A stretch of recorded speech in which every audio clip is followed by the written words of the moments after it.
I'm going to be living in the Holang International Living Center, and the fun fact is I was born in Jamaica. My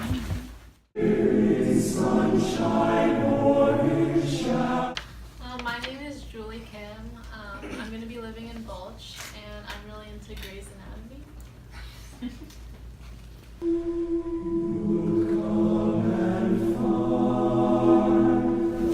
Hi, my name is Hanvi Lee, and I'm going to be living in Jam. And a fun fact about me is that I have an older brother who's 2 years older than me, but he has the same birthday as me.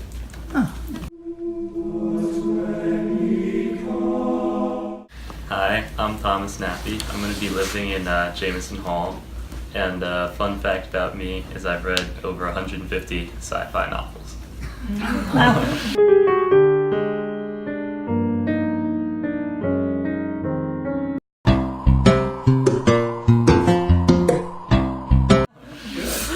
My name's Roland St. Michel. I'm going to be living in High Rise 5, and I'm a percussionist.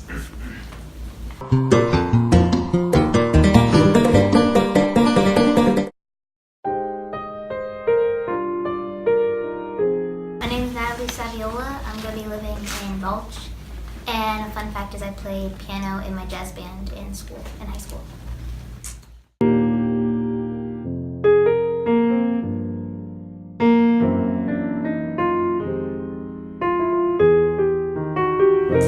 Hi, my name is Ray Wong. I'm going to be living in High Rise 5, and I like pandas.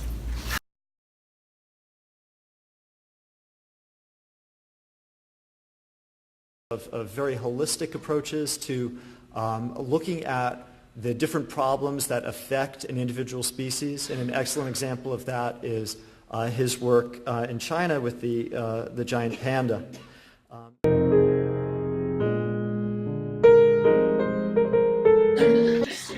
I'm Craig Benjamin. I'm going to be living in Low Rise 6, and I like hip-hop music.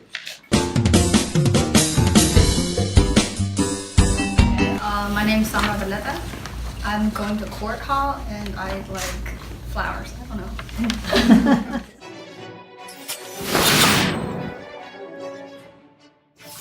I'm going to be in the Holland International Living Center, and I'm a huge Harry Potter fan.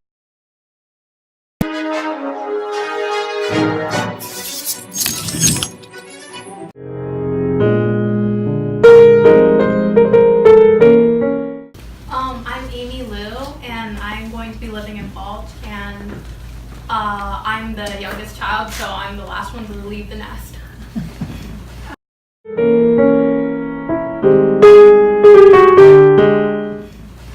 Hi, I'm Tara Sultani. I'm also going to be in Bulch, and I have a very fat rabbit. It's good.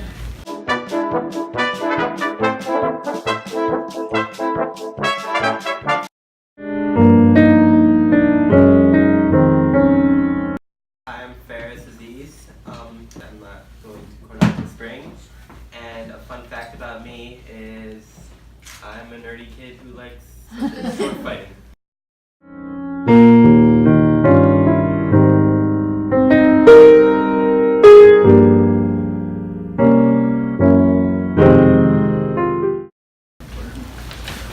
My name is Teo Topa. I'm going to be living in Donlin, and a fun fact about me is that I took a year off and spent part of it instructing skiing.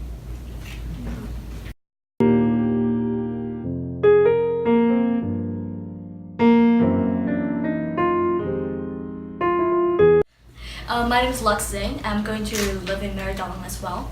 I came to the United States 4.5 years ago, and I like memes.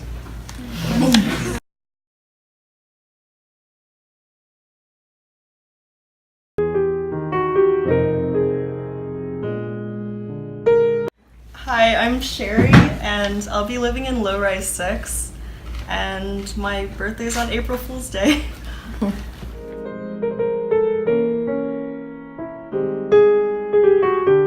Hi, I'm Natalie Kalichi. I'm living in Jameson, and I've spent almost half my life living in Ghana.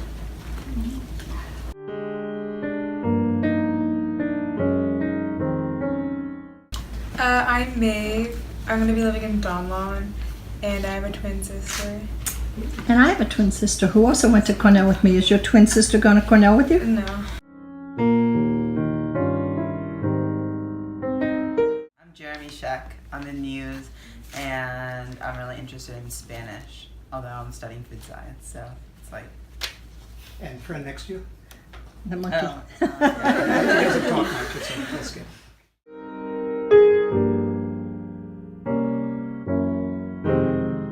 Olivia Liu, and I'm going to be living in Balch. And then I also have a twin sister. Oh, and where is she going to school? Caltech. Okay.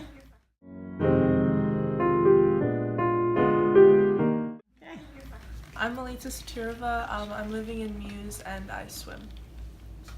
Are you going to swim at Cornell? Yeah, I'm thinking about it.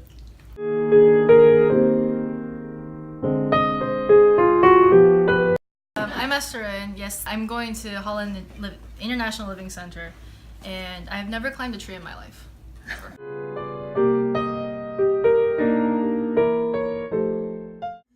Hi, I'm Cindy Chen. I'm going to be in the Mary Donlin dorm too, and I play volleyball.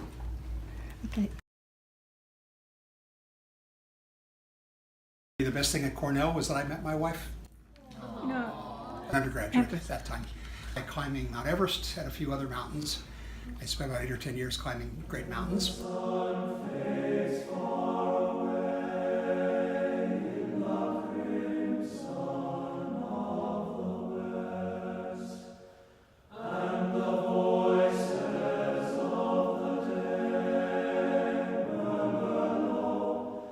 Hey everyone, I'm Mika Materavatnik, and I lived in Dixon my freshman year. I'm a rising sophomore now. Oh, fun fact, I lived in Argentina most of my life until high school.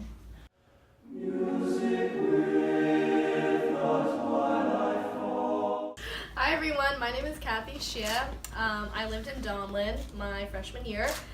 And interesting fact, I said this when I came here 2 years ago, but I'm a self-proclaimed psychic. I actually wrote about it in my college essay, got me into Cornell. So, What? Say that again? Self-proclaimed psychic. Hi guys, my name is Alex. I'm a rising Your last name? Davis. I'm a rising sophomore. Fun fact about myself, I really love photography. Oh, take over, please. Hi, I'm Siobhan Robinson Marshall. I'm going to be a junior. I lived in Ujima. A fun fact about me, I live across the street from Cornell, Washington. Hi everybody, my name is Tyler Dixon. I'm a rising sophomore. I lived in Muse as a freshman. And a fun fact about me, I'm starting a makeup club on campus this semester.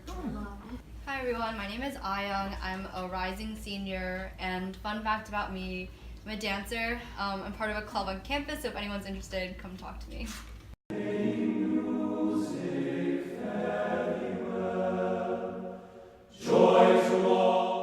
Hello everyone.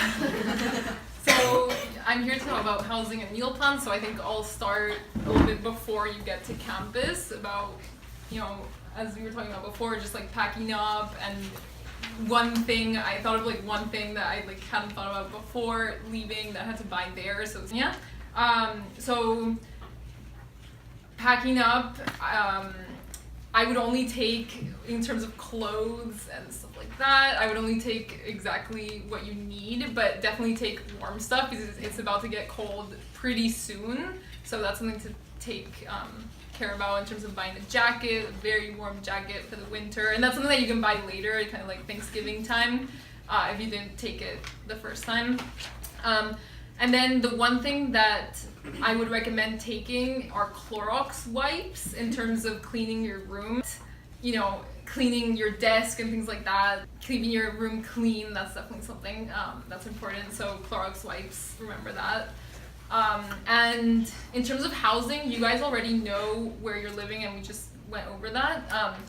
But one thing that I would have liked to know, I had a single my freshman year, and if some of you raise your hands if you have a single this year. So that means that that can be a little bit intimidating at first because you don't have a roommate, everyone else has roommates, but at the beginning it can be a little bit isolating. So that's just a fact, but keep your door open once you arrive, and don't worry about it because it has so many advantages to it later in the year. So don't worry about it.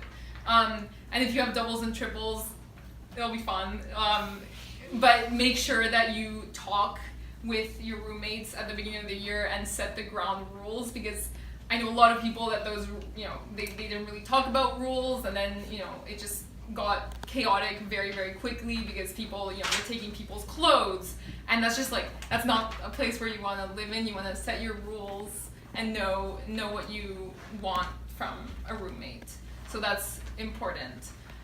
And then moving on to meals, you're not forced to have the unlimited meal plan, if I'm not mistaken, but you can have the unlimited, or you can have the 14 meals a week, 10 meals a week, 7 meals a week, and a limit. So September 5th is the last day that you can actually upgrade your meal plan. So if you're thinking, the unlimited meal plan is usually for athletes, for student athletes, because they need a lot of food, whatever. But if I were you, I would probably get the 14 meals a week, because that, if you want to get breakfast, maybe that's a little bit restrictive, but that's definitely what I would recommend. And something to consider is maybe eating breakfast in your dorm before you leave, because people don't usually have a lot of time before going to class. So that's something, and then you can eat at a cafeteria for lunch and dinner. But then with whatever meal plan, you'll get big red bucks, which I don't know if you've heard of, but I'll just describe it a little bit. It's just basically just dollars that Cornell gives you that you pay for as part of your meal plan, that you can use to buy food at the different cafes or nasties, which you'll know what it is. It's an RPCC, and that's kind of like a little supermarket. And so the big red bucks are definitely something to use when you're not going to a cafeteria. And one last thing, there's only one cafeteria on Central Campus, which is where you'll have most of your classes, and it kind of sucks, and everyone knows that. But everyone goes there because it's the only cafeteria on the Central Campus. But if I were you, I would go to West Campus. That's the best. Those are the best cafeterias, and I'm sure everyone can speak to that.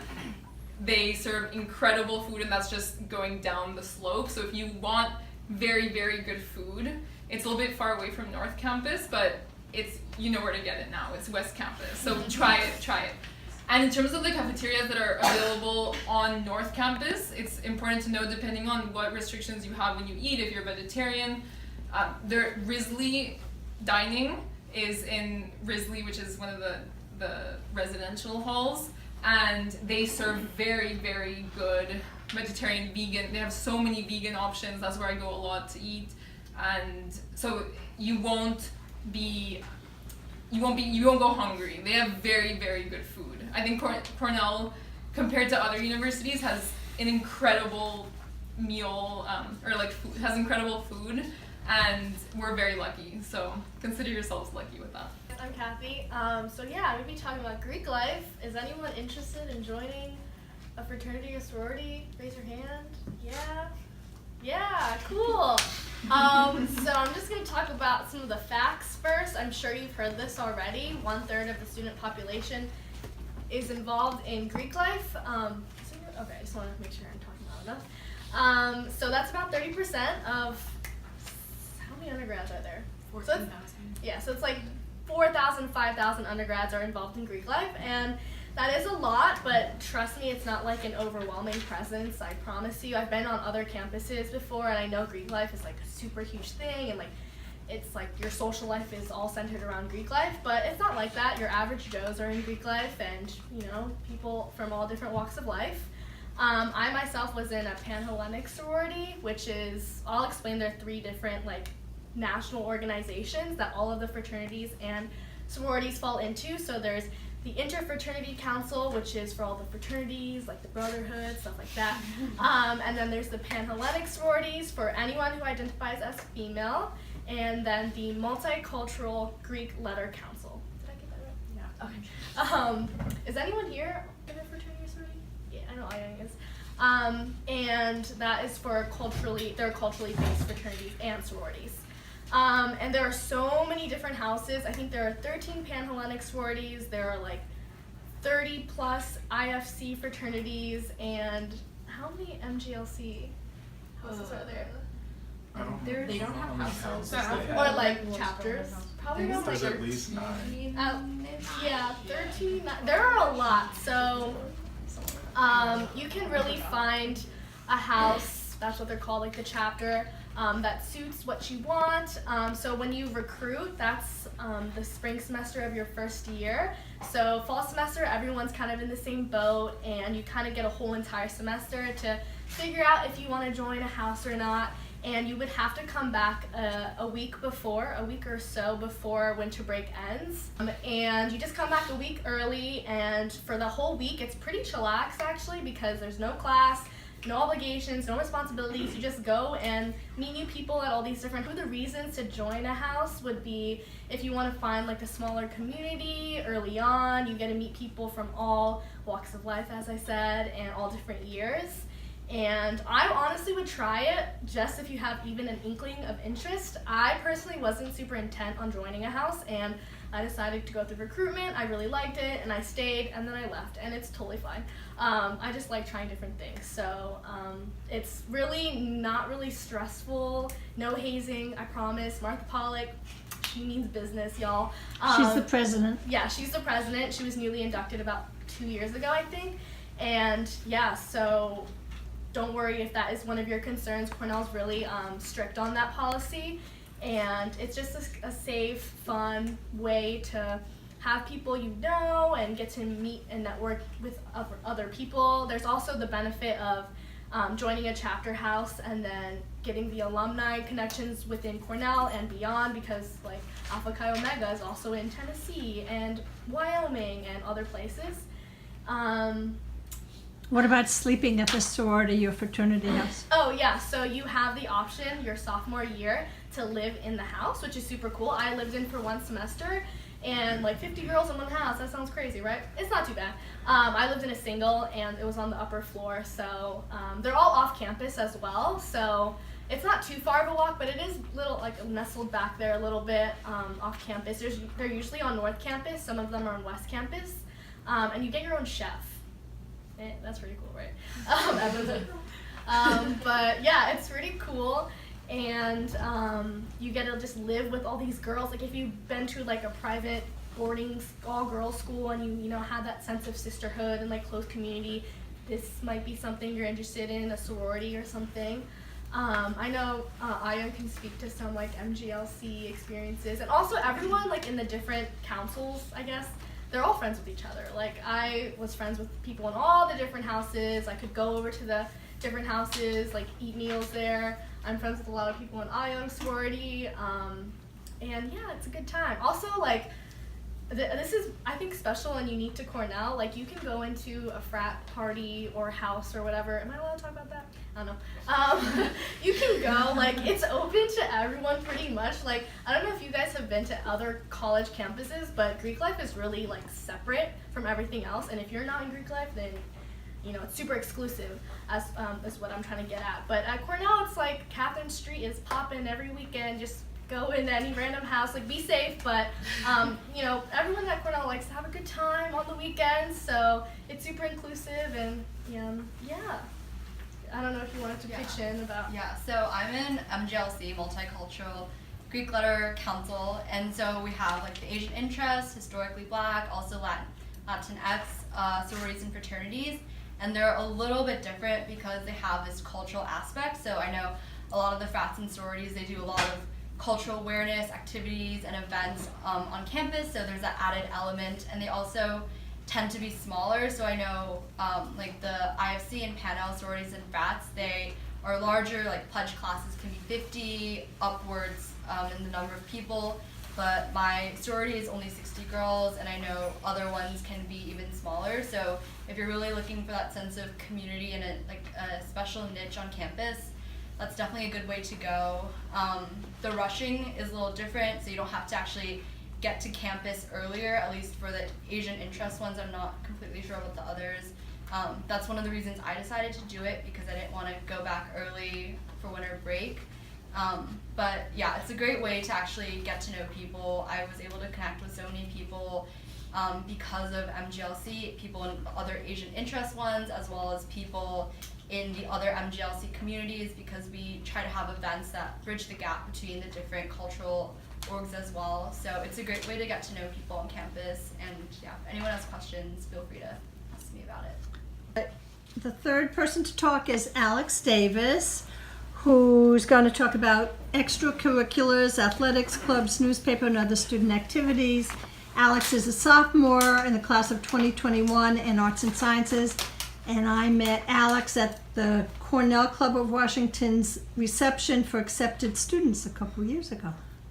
I'm a rising sophomore. Fun fact about myself, I really love photography. Oh, take over, please. Okay, Alex.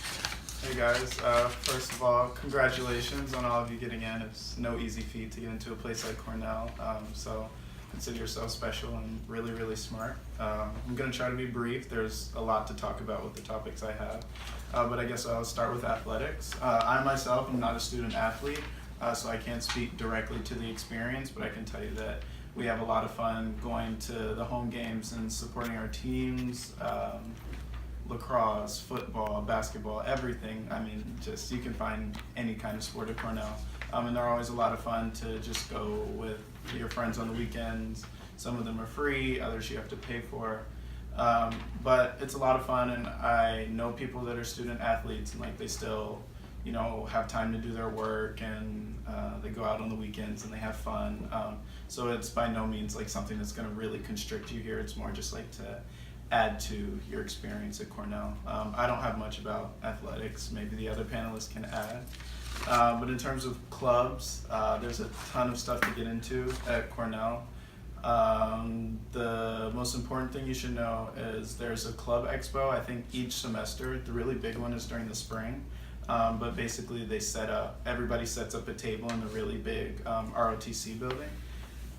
And you just shop around for clubs, and you like put your name down on everybody's list to be on their listserv, and you can see all the kinds of cool, unique things that you didn't think that might be at Cornell that are there, and you can take part in. And it's a very easy way to get involved. They don't make you, you know, like go and really dig to find out that their club is there. Like it's very out in the open. I myself, I'm a part of 2 clubs. So I shoot photography for a fashion magazine. Hence my love of photography. And I'm on the Black Students United Political Action Committee.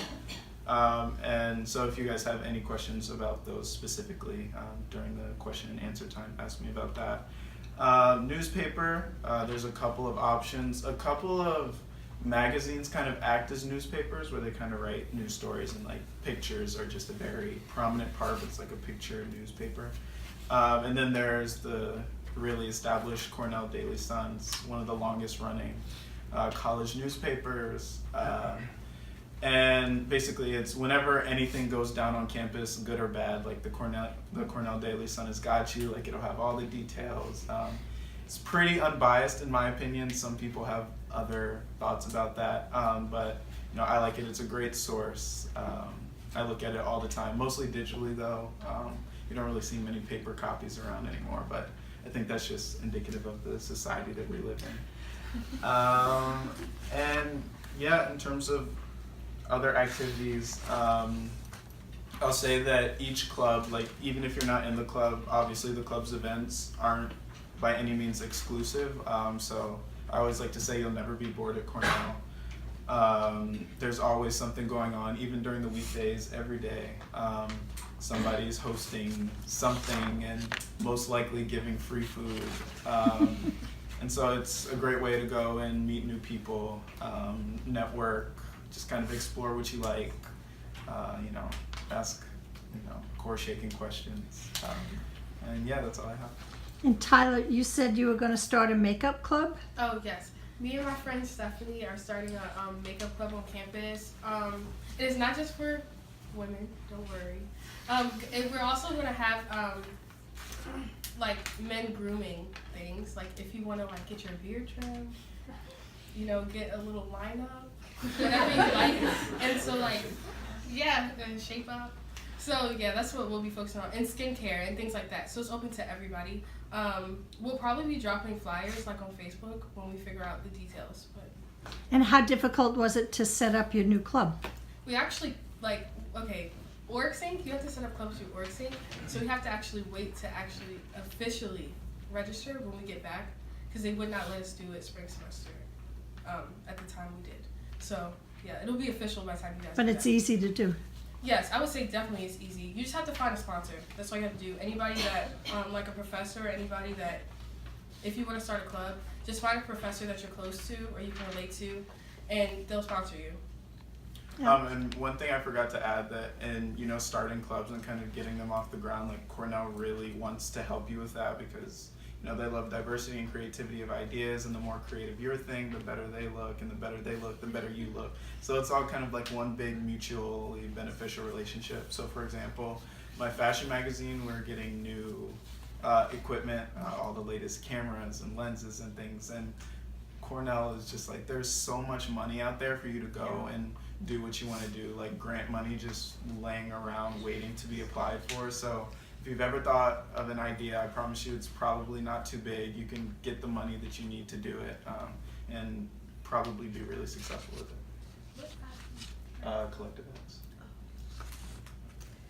Also, in student activities, there are a lot of students that are involved in research. So if you're thinking, if you're majoring in anything, honestly, there's research going on about that.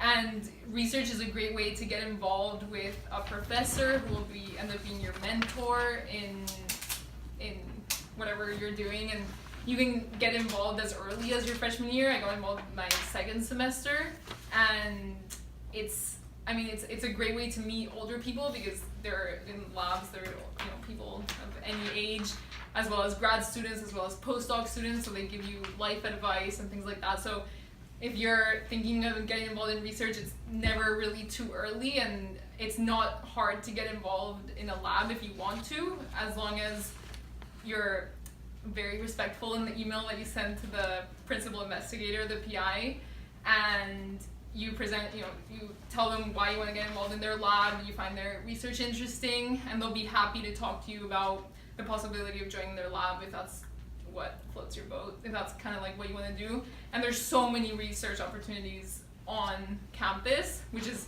surprising, I guess, because we're in the middle of nowhere, but it's just like this, there's so many opportunities. So you just have to look online and find them. And one more thing. If you want to start a club, I know it's overwhelming because it's like, oh my gosh, there's so many people at Cornell. My club's probably not even going to have anybody. Let me tell you, the clubs that you hear at Cornell, there's a squirrel watching club, and then there's a people watch squirrels club. Whatever you want to do, I'm telling you, there's somebody on that campus that wants to do it with you. So.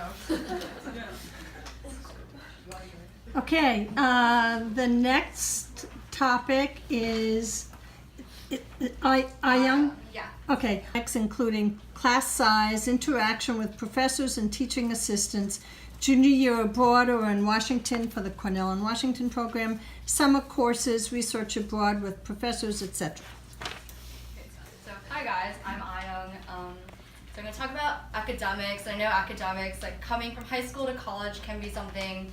I know for me it was very nerve-wracking, going through the transition, being what is exams and prelims, what is that all going to be like? So first of all, I want to assure you it's not going to be super stressful, and if you manage your time and just take things step by step, it's really not overwhelming at all.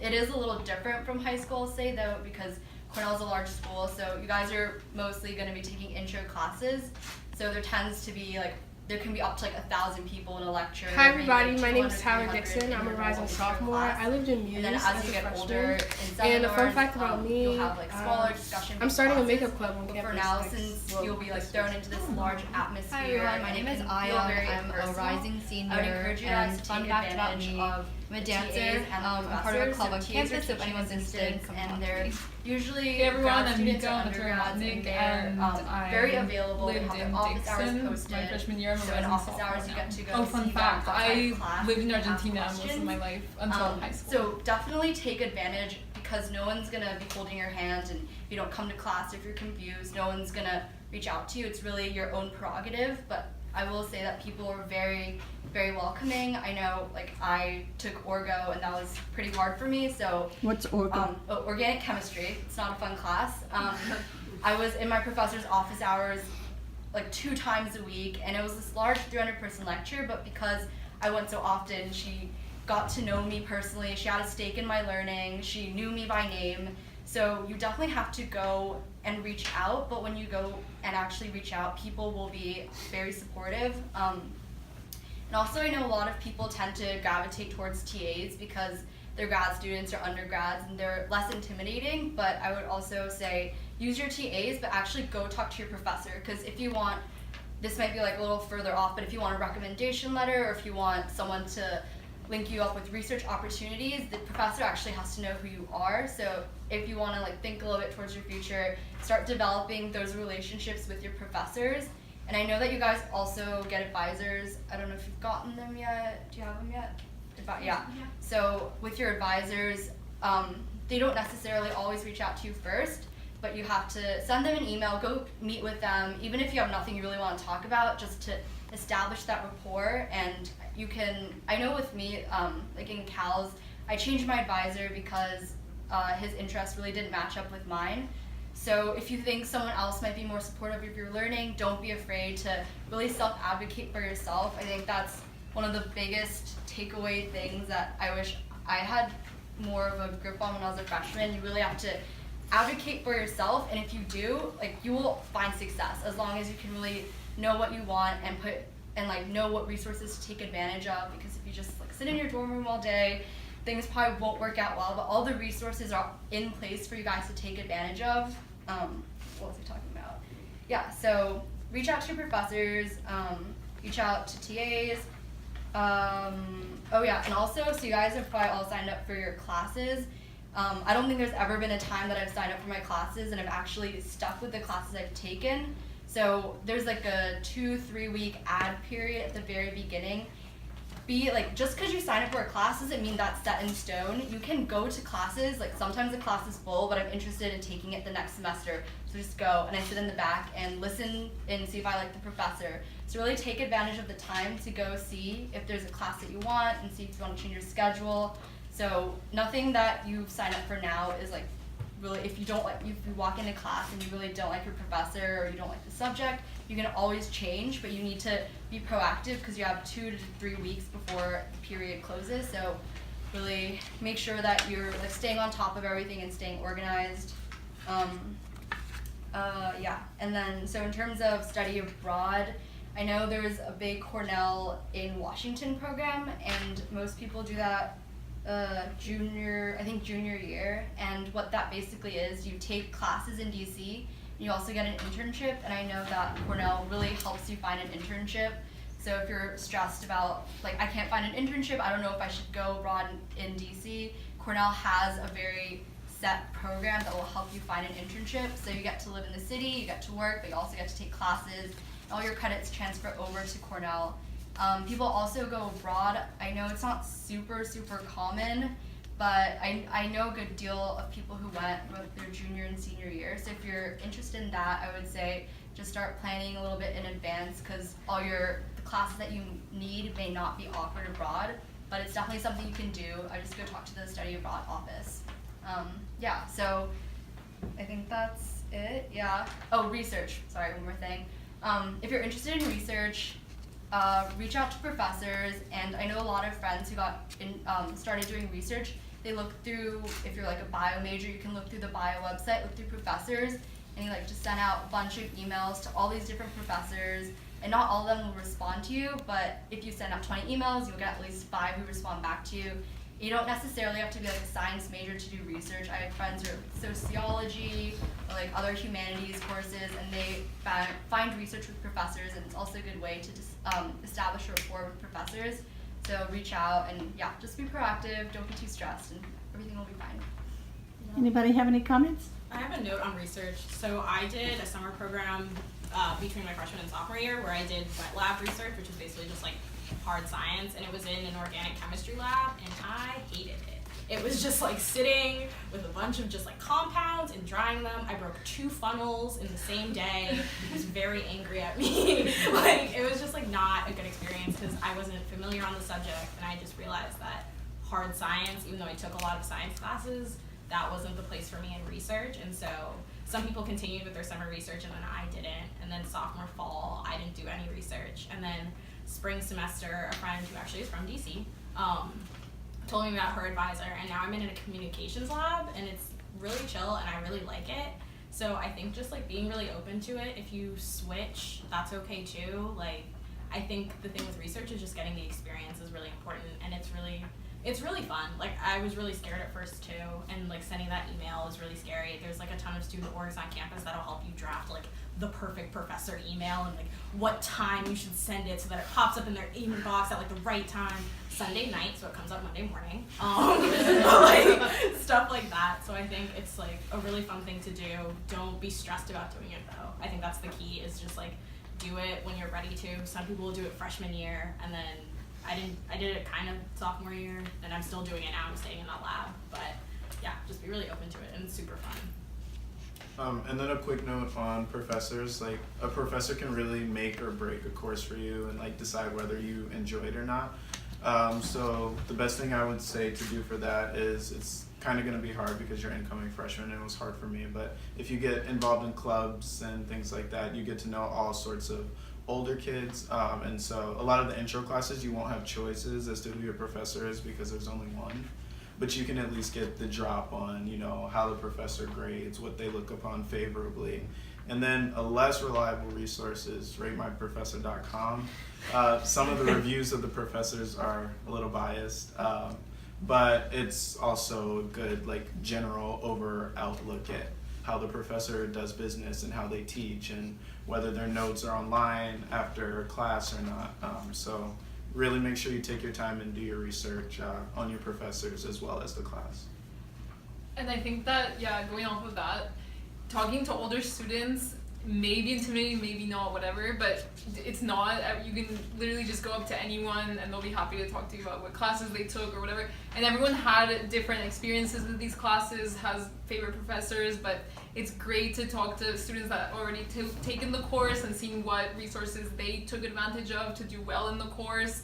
That's, I think, your best resource, because sometimes you may want to ask your, academic advisor who's a professor, and he may not know, how to pass the course successfully or whatever. So, I mean, students are also a great resource in terms of that. But also, be mindful about what they say, because sometimes, they're not the best resource in terms of talking about, pre-med requirements. Like, they're not the people to talk to. So know what to talk to certain people about. Okay, so weather, clothes, checking accounts, what to bring for your dorm room, orientation week, bicycles, cars, public transportation, how to get to and from Cornell over the holidays. There's something called the CB bus from Montgomery Mall, Cornell Facebook website for Frosh, etc. Okay, Siobhan. Awesome, I got a lot to cover. So in terms of weather, I think we're all from DC or like the DC area. We know cold. We're not like these like LA people that bring like a hoodie and they're like, I'll be good. Like, we know what winter is, so like it'll be fine. So I think like it's just, I always say that Ithaca is like a good 10 to 15 degrees colder than DC. So like that's a sizable difference when it's like 30 degrees in DC and like 10 in Ithaca. Like you notice it, but I don't think it's that bad of an adjustment for us, at least in terms of clothing. Yeah, I think, so some people like roll up to campus with like their brand new Canada Goose. If you have one, like that's totally fine, but like I just didn't buy one and thought it wouldn't be like, I just didn't want one because I was like, I'll be fine. I can weather the cold. What's a Canada Goose? It's like a nice, I thought there was vodka. Oh, that's great goose. Oh. It's not vodka. It's like the nice like down coats. And so I just, like, I use my regular LL Bean coat and just layer. That's what I personally like. I'd rather wear like a shirt, a sweater, and then like a medium weight jacket. Some people, I have a friend who wears tank tops every day, but she wears like a parka. So it's really, I feel like you'll figure out what you're most comfortable in and just feel it out. I have a nice down jacket. I've used it once, and that was in like the massive blizzard we had. So it really just varies on like how you are as a person. I run warm, so like I love the cold. where I thrive. I like winter clothing better too. So that's just me personally. Checking accounts, I'm a child. I didn't get my own checking account until sophomore year, just because I was like, I can't fathom doing that on top of freshman year. I have like the sub one from your parents. I don't know. And then that way my mom just sends me money. So that's what I did. And then I graduated to my own. So how does she send you money? Cash in an envelope? No, like we have the same bank. So like Oh. I have an account like that's part of hers that she can see. And then like she just sends me money through that. And then the only banks in Ithaca are Bank of America and like the local like Tompkins County Bank. So if you're looking to get your own bank, I would for sure get Bank of America. That's what I have. They have really good student stuff. And it's really easy. I was really scared. I had no reason to be scared. Like it's easy. They don't want to like trick you. It's really straightforward. What to bring for your dorm room? I like home feeling like home. So I have a lot of tchotchkes in my room. Like do you guys know what tchotchkes are? Okay, awesome. Some people don't know. Knickknacks. Yeah, like knickknacks. Like I have a ton of photos, posters. I have lights. You're not supposed to have lights. It's fine. Like my RA was like, I don't care. So stuff like that. I think obviously toiletries, like the basics, and then just whatever you want to make your room feel comfortable. Like I have a lot of bedding and fun stuff just so that when I come home, it feels like home, you know? So that's what I would bring. And then clothes, like anything that you would want in your house, bring to school. What about a small refrigerator? So they have the like fridge thing. You can bring your own. There's like a specific wattage though, so that you would have to be mindful of. But you can also rent a fridge for like $200. I went in on it with my roommate freshman year. We just split the cost. That was the best thing, and it has like a fridge, a freezer, and a microwave, which is nice if you don't want to go to the community kitchen. Depending on where you live, it's really nice or not as nice, but that varies on your personal. And can't you buy that stuff up in Ithaca too? Yeah, you can buy. That's the other thing. There's a Bed Bath & Beyond in Ithaca, which is really nice. There's a Bed Bath & Beyond, Walmart, Target. What else? Yeah, there you go. Yeah, there's like a ton of stuff there. So like, don't feel obligated to like buy everything here, and then all of a sudden there's no space in your car, and then you're stuck lugging all this stuff. Like my mom was squashed in the back. Like it was really bad. So like, there's a ton of stuff you can buy in Ithaca. So you might be like, oh my God, small town. Coming from DC, you'll be fine getting stuff up there. And I bought a lot of my stuff up there, like hangers, like random stuff like that I bought there. O week, I was an orientation leader last year. It's really fun. Just be super open to it. You will never have another O week as a freshman, so just like lean into it. Like go to any activity you want to go to. There's dance parties, food stuff, movies on the slope. Like it's really fun. There's a ton of activities, so just obviously go to your required ones, and then go to the other fun ones.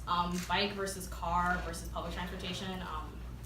I wouldn't bike just because it's really hilly. So like if you're like a biker or whatever and like you're used to that, good for you, totally do it. I think they have bikes on campus now. Like they have like the little like Capital Bike Share type bikes up there now. Cars, I don't think freshmen are allowed to have cars, like at all. No, they are. They are? Yeah, you just gotta pay. You just have to pay. It's really So like if you can pay that, awesome. I think it's nice having a car, but you don't need it. You guys are freshmen, you have the bus pass. The bus will take you everywhere you need to go.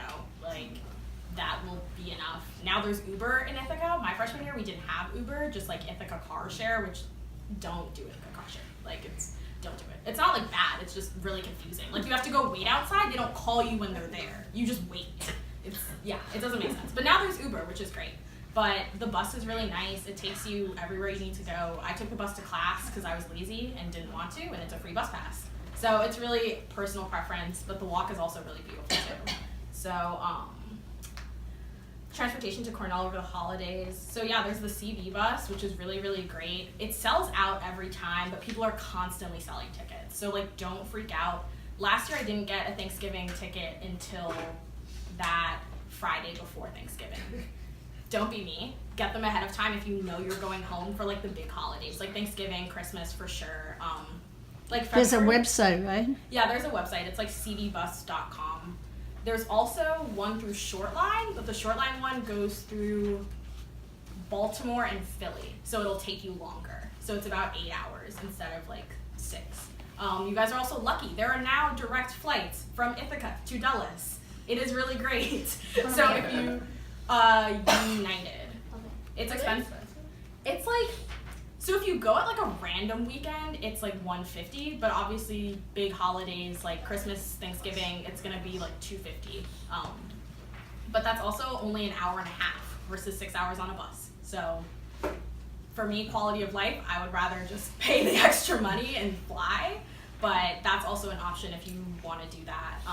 And that also runs more regularly than the bus. So if you're trying to get home, like I had to come home not during a break, and I spent 12 hours taking buses because it wasn't during a break, because I had to like drive to here and then like take the bus to here, and then my friend ended up just picking me up in Philly. So the buses are, flying is a nice option if it's like an off weekend and it was a surprise. There's also a Zim ride. Yeah, Zim ride is a thing. What did you just ask something about rides? Zim ride, you like, it's like car sharing. So Yes, well, I was just going to ask that yeah. question, because when I was an undergraduate yesterday, Mhm. we used to be able to go in different people's cars. They post that they have room in their car Yeah. and they're coming to here. So how does that work now? Now that we're It's on a Facebook? website. It's called Zimride. There's also the Facebook group too. So there's like basically if you just post like, hey, I'm one person trying to get to DC this weekend. Usually people are really cool about it and they're like, okay, just pay like $40 for gas, which is way cheaper than the like $140 I think. So which Facebook page, you keep saying, like go to Facebook, but is there a Facebook page for Zimride? Is that what you mean? Zimride is a website, and then the Facebook page, I mean like there's a ton of Cornell Facebook pages. I feel like if you just search Cornell Facebook, like you can add yourself to whichever ones you feel are applicable. There's like the general Facebook community one that I think people post there about rides. There's a specific carpool and Yeah, rides. there's like a ton of different Facebooks. So like if that's the route you want to go to, I know friends that have done Zimride and they had like really great experiences. It's also cheaper again, and it's nice because you're in a car versus a bus. So yeah, I think that's everything I was supposed to cover. No, there's like, Okay, guys. About the jacket thing, let me tell you.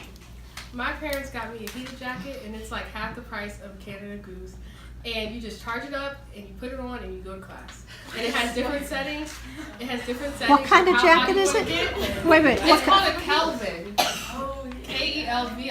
I'm telling you, best investment ever. You can either get it in the jacket form, or you can get it in the coat form, which is what I have, and it comes like down here. Has the big hood, and I just go to class. And it's battery powered? It has a battery pack, and it has like, it just slips in the inside pocket, and then it has a button right here, and you just keep clicking the button until you get to what setting. It even has a power saver mode, so if you're like running low on your battery and you still have to get to class, you can just turn on that. Also about the CB bus, there's like this. I think my mom did it, so she bought all my tickets before. Yeah. So if you know for sure you're going home for every break, I suggest you just buy all of them ahead of time because they sell out like that. Yeah. And do you know how much they are, ballpark?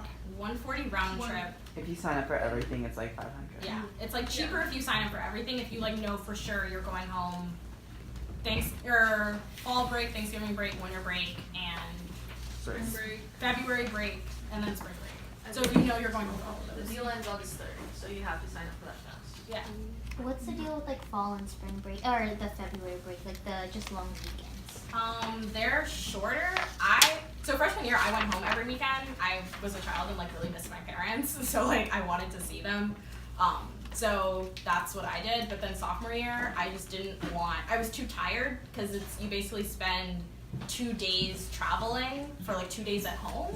So freshman year, that was something that I wanted to do, but then sophomore year, I didn't. My friends and I went to Montreal for February break. So like, there's like other stuff you can do for sure, but it's a shorter break. I think it falls, October break or fall break falls with Indigenous Peoples Day, Columbus Day, whatever you want to call it. And then February break falls with President's Day weekend. Is the fall one after prelims? It's right before, or no, it's right after prelims. I think it's right before. It's right before, yeah. Like the short breaks. There's also a Facebook page for textbooks, so if you're thinking about textbooks, or if you think that textbooks are useful, it depends on the class. I would recommend talking to a student who took that class and see if they use their textbook. Or, I mean, depending on what kind of learner you are, you may want the textbook. there's a Facebook page that's textbooks and textbooks exchange, or it's called something like that. If you look up textbook exchange, what I did for all of my textbooks was get them used from another student, and so I spent the first 2 weeks of class meeting up with the student that was selling me their textbook, and it was so much cheaper. I know students that wasted so much money just buying textbooks, and they're usually the same ones from the year before, but make sure of that. You can check that online, and yeah, just get them used. There's no point getting them new, and there are also some copies in the libraries for depending on the class. Make sure ahead of time. Just ask the librarian; they'll be happy to help you. One more very important thing, you guys, safety. Okay, swimming, like in the gorges, be careful where you're swimming at, because there's been plenty of incidents. You don't want to be one of those people. Number 2, there is like this blue light system on campus. So if you ever feel lost or scared walking by yourself, look for a blue light, and I think you just press it. And somebody should come and help you and walk you back to your dorm if you're lost, because that's happened to Is it a security person who comes or another student who comes when you press the blue light? No, I think security. Campus police. Like Campus police. It's probably campus police. Yeah. And the campus police area is located in what's the name of the building? Barton. It's like right behind the hotel school. It's the same place that hosts the club fair. Yeah. And then also just share my location with all your friends. Yeah, it's just easier. definitely. And then you can also turn it off whenever. But I have a group chat with all my friends, and we just have all our locations. And then you can call people out. Like one time I was like, you said you were in the library, but you're not. I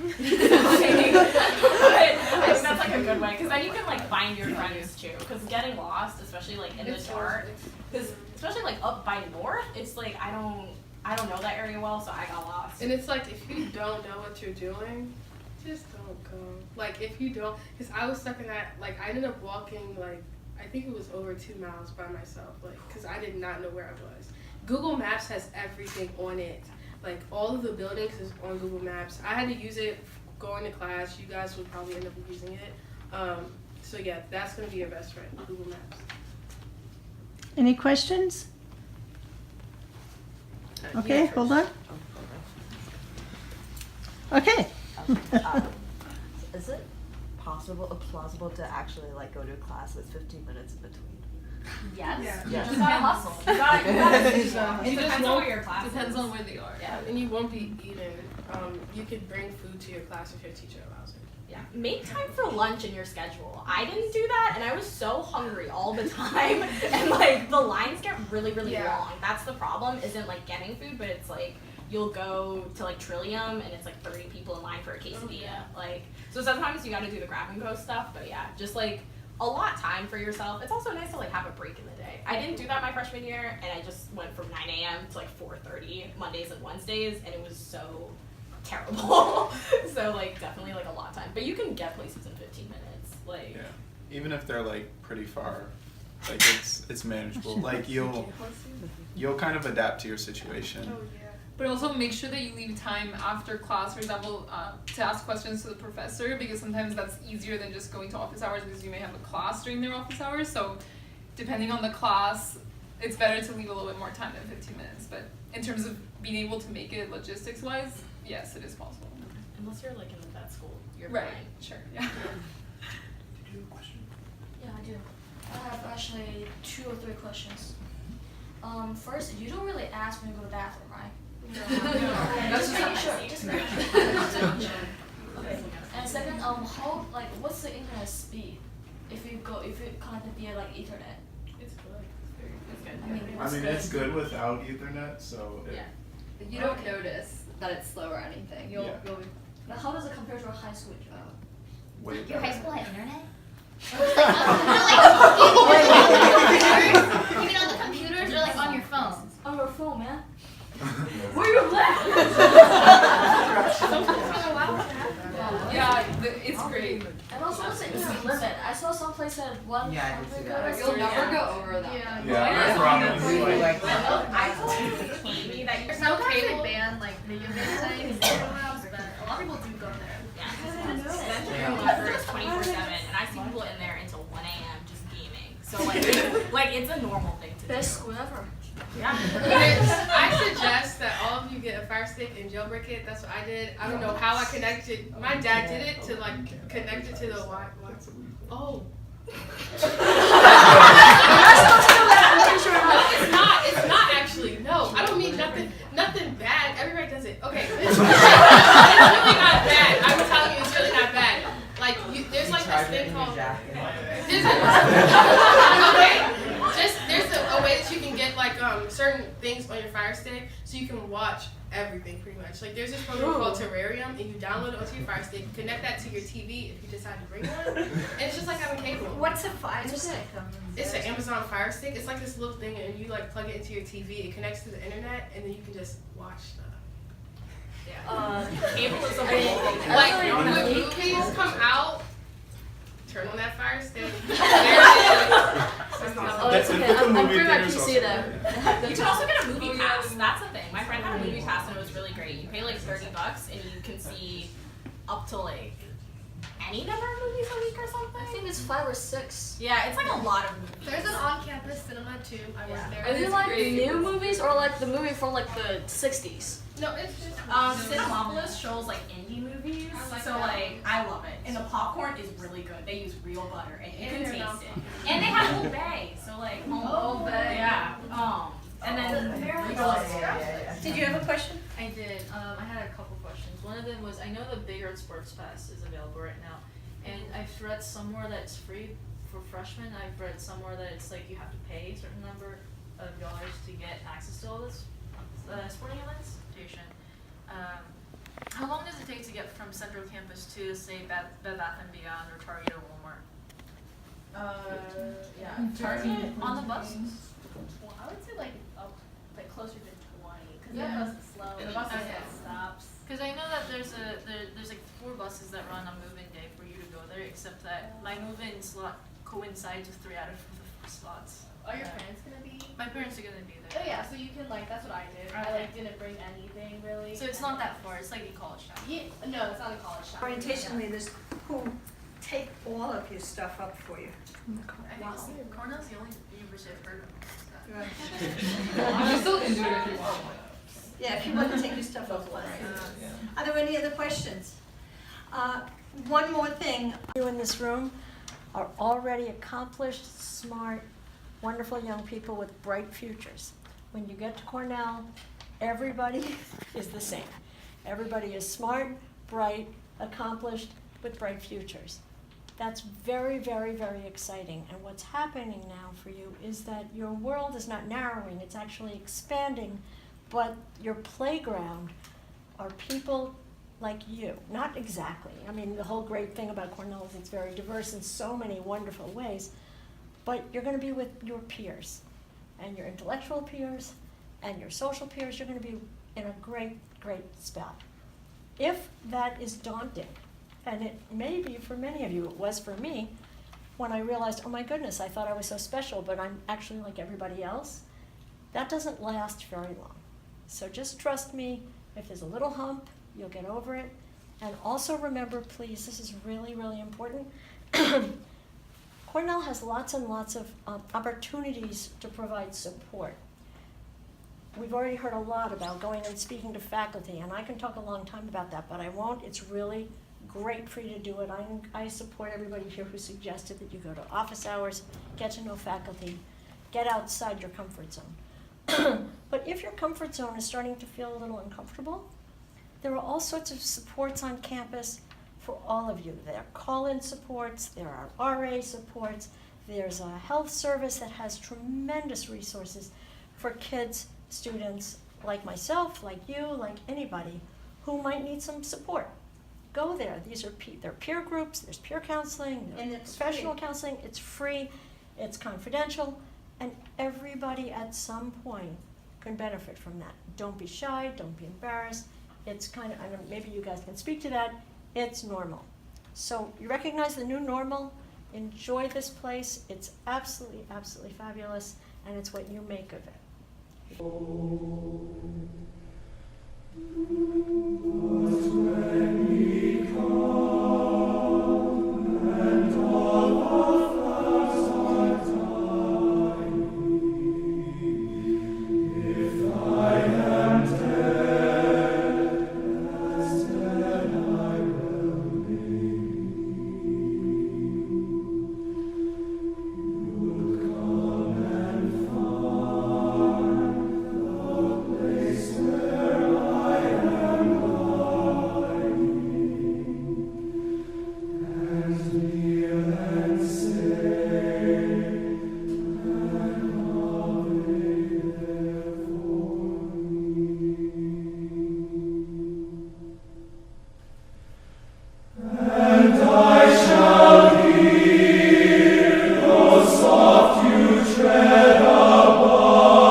as someone who doesn't have children, even though we wanted to have children, we couldn't. And so you are our children.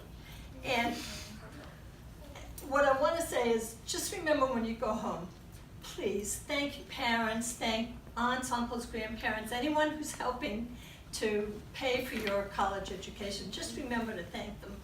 I don't think I thank my parents enough, and I wish that I did. So with that, have a wonderful 4 years.